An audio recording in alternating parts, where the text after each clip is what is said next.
Okay guys, isa na muli mapagpalang umaga, tanghali, gabi po sa inyo lahat. Sana po ang lahat ay nasa mabuting kalagayan at ligtas po sa anumang kapahamakan. Saan man po kayo dako ng mundo naroon. Ako po muli ang inyong likod, Maestro 81 TV. At sa ating video ngayong araw na ito mga kalingap, tayo muli po ay magbibigay ng ating panibagong kuro-kuro, komento, opinion at reaction tungkol nga po dito sa naging announcement po ni Kalingap Rab sa kanya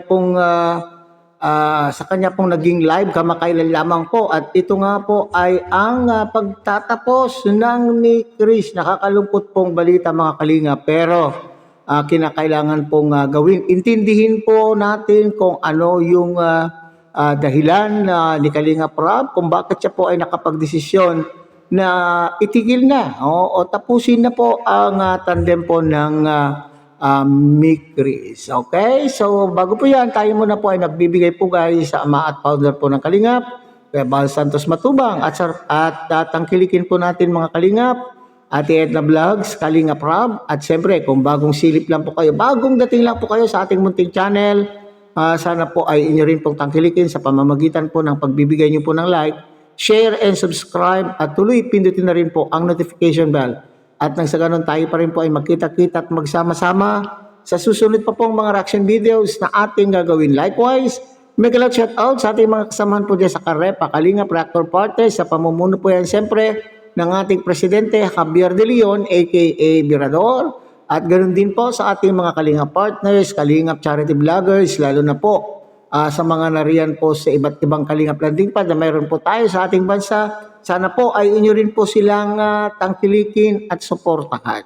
Okay? So mga Kalingap, bago tayo magpatuloy ay sabay-sabay po natin panoorin ang ang pahayag ni Kalingap Rab tungkol nga po dito sa pagtatapos na po ng Mick Chris. Panoorin po natin mga Kalingap.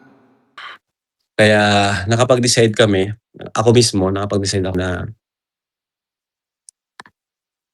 kailangan ko nang itigil ito. Kailangan ko nang itigil ito. Hindi ang love team ang ititigil ko. Hindi ang love team. May isa lang akong ititigil. Sa ngayon, may isa akong ititigil. Yun ay sana maintindihan niyo po, sana maintindihan. Huwag kayong tanim ng sama ng loob. Titigil ko ang Mick Chris. Ayan. Kasi sila talaga yung nakikita ng mga baguhan sa community natin. Kasi sila yung nakikita, kahit dito sa loob, okay, pero sila talaga yung pinupunteriya. Kahit, yun, kaya nga sabi ko nga, kahit ituloy ko, wala naman talagang problema. Pero dahil para sa ikatatahimik, yun na lang, itigil na lang natin yung Mick Chris. Pero yung love team, hindi natin titigil. I mean, yung ibang love team, hindi natin titigil. Tuloy-tuloy pa rin yun. Kasi si Krista is bata pa nga, Siguro, pwede siyang magkaroon ng tandem, pero yung malapit sa kanyang age, yung malapit sa edad ni Krista. Kasi sa iba naman, gaya ng mga artista, may mga minor din naman, pero yung katandem love team nila is yung malapit sa kanilang edad. And about naman kay Mikoy, yun, baka malipat din siya sa ibang tandem. Kasi tandem lang naman po sila talaga. They're like artist,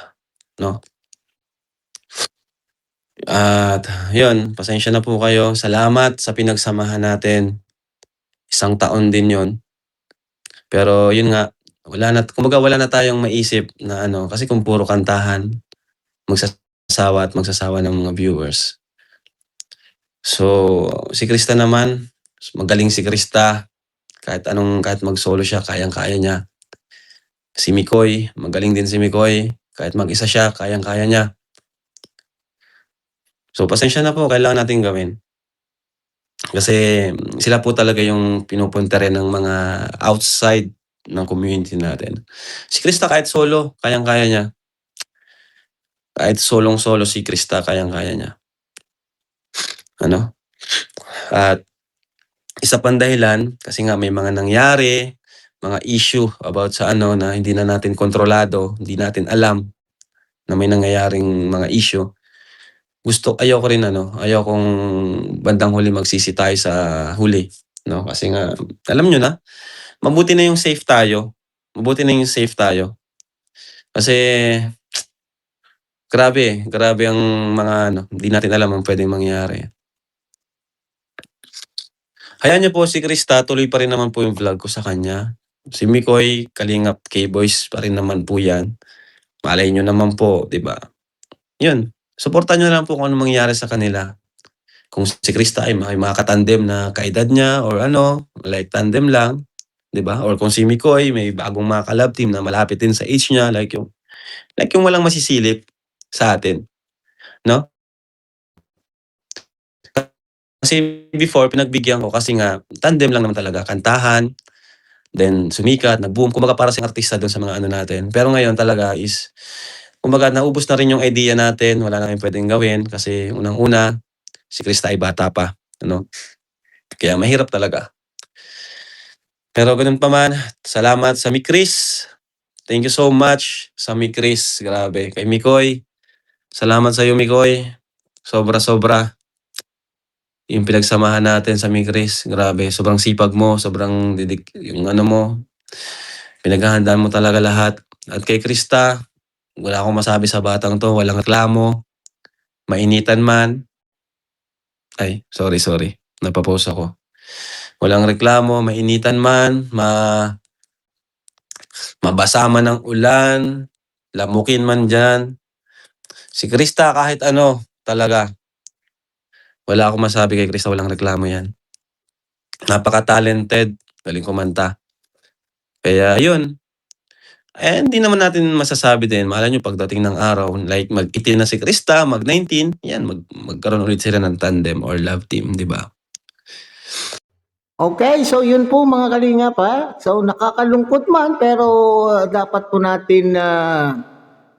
natin tanggapin. Okay? So ang tanong po diyan mga kalingap ay itong mga talagang kagaya kong may edad na, kagaya kong mga tigulang na o itong mga tigulang na po na talagang napamahal na po sa kanila po ang tandem na ito at ginagawa po nilang stress reliever. Okay, lalo na po itong mga kasamahan po natin na nasa edad na po, itong kagaya natin na nasa edad na po at na napawalay o napahiwalay sa kanila pong mga pamilya nasa iba't ibang bansa po na nagtatrabaho para sa kanila pong pamilya. Paano na lamang po yung kanila pong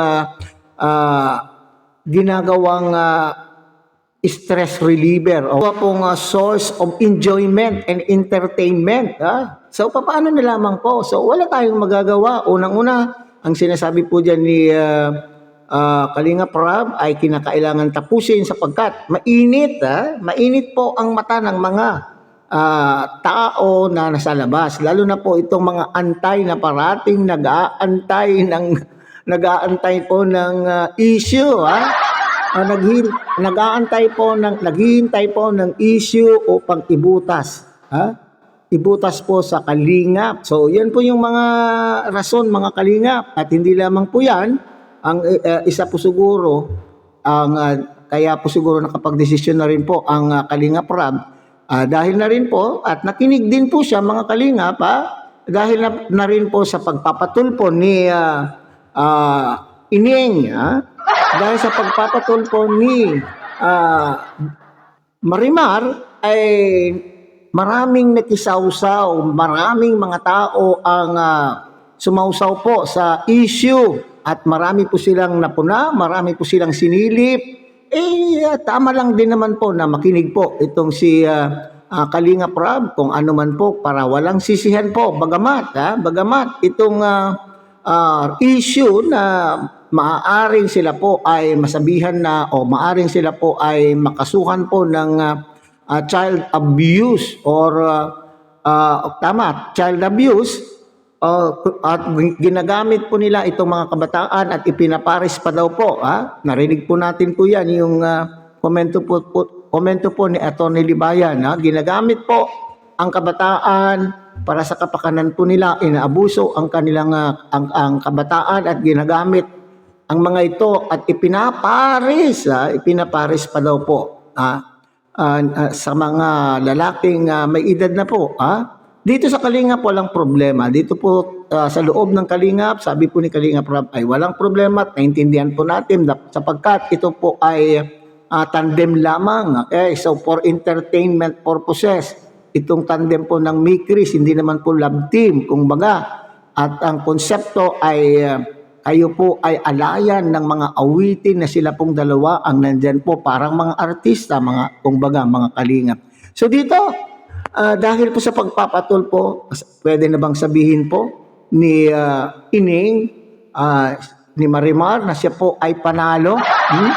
Panalo na nga ba ang pakiramdam po ni Ining dito, mga Kalingap? So, huwag tayong daw malungkot, mga Kalingap, sapagkat tuloy-tuloy pa naman po ang pagbablog po kay Mikris at nakikita pa rin natin itong si Mikoy sapagkat lalo na po itong si Mikoy, mayroon naman po siyang sariling channel. So pakisuportahan po natin, maski sila po ay hindi na tandem, suportahan po rin natin sila ang bawat isa, lalo na po itong si Mikoy na walang ginawa kundi mag-isip din po o naghahanap din po, nag-i-scout ng mga matutulungan sa pamamagitan po ng kanya pong channel. At siyempre, sa mga generous sponsor na tumutulong po sa kanyang channel upang sa ganun siya po ay makatulong po sa kapwa natin na nangangailangan po ng tulong. Okay? So ganun pa man, ay huwag tayong malungkot. Sabi po nga ni Kalingap Rob, huwag tayong malungkot. Malay natin, mga Kalingap, pagdating po ng 18 na nasa tamang edad na po, ay malay po natin. So kung ibig sabihin kung talagang totoo yung kanila pong nararamdaman at sila po ay talagang magliligawan outside the vlog, hindi na natin masisisi po dito itong si Kalingap Rob. Okay? So balikan ko nga lang, mga Kalingap, doon sa sinasabing niyang child abuse, yung paggamit ng mga bata dito po sa content ni Kalingap Rob. Ang pagkakalam ko, itong Mikris, itong si Krista, mga Kalingap, ay ang kanyang nanay, ang kanya pong nanay, ang chaperon at the same time manager, hindi siya pumapayag na mag-vlog po itong si Krista, na parating nakaalalay na wala po siya. Okay? Hindi siya pumapayag na itong si Krista lang ang lumalakad. Okay? Parati po siyang kasama. Okay? Kagaya po ng pagpunta po nila dyan sa Singapore. Singapore ba yun? O Hong Kong? Okay?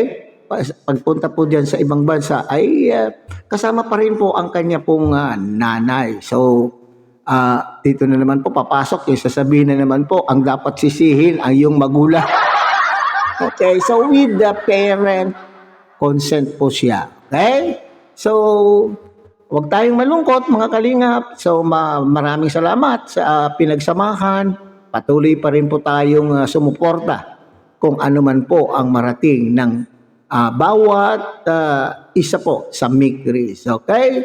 So, hanggang dito na lamang po tayo, mga Kalingap. Mulit ang kilikin po natin Kuya Bal Santos Matubang, Ate Edna Vlog, Kalingap Rob. At siyempre, sana po inyo rin po tangkilikin ang munting channel na ito sa pamamagitan po ng pagbibigay nyo po ng like, share, and subscribe. At tuloy pindutin na rin po ang notification bell at nang sa ganon, tayo pa rin po ay magkita-kita at magsama-sama sa susunod pa pong mga reaction videos na ating gagawin. Muli, isang mapagpalang umaga, tanghali, gabi po sa inyo lahat. Mabuhay po kayo at God bless everyone.